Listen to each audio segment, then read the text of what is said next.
السلام عليكم، ببركة الصلاة على محمد وآل محمد. بدأنا حاليا تسطير السنادين، بعد إن شاء الله ترسهم بالخلطة الخاصة اللي هي السماد العضوي والرمل الشط. الشغل كله طبعا راح يصير شغل عباس أبو محمد. عباس شلون الشغل؟ يتعب؟ لا زين. زين. أصحاب المشاتل اللي يحتاج شيء عباس موجود، كل شيء يشتغل.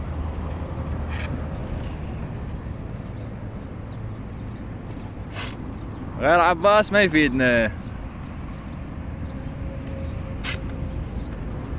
هاي ان شاء الله راح تكون عبارة عن صباريات وعصاريات، و90% عن النباتات اللي تعيش بسندان. مثل ما تعرفون اغلب اصحاب البيوت ما عندهم حدايق، فراح نركز اكثر شيء على هاي الفئة. وان شاء الله هاي السنة هنا راح تصير، السنة اللي وراها منا كذا ارجع لورا، وهكذا هاي تستمر من طول الطول. هذا مدخل المشتل، من أنا هاي نهاية الجسر، شارع العلوة، الشارع اللي يودي العلوة.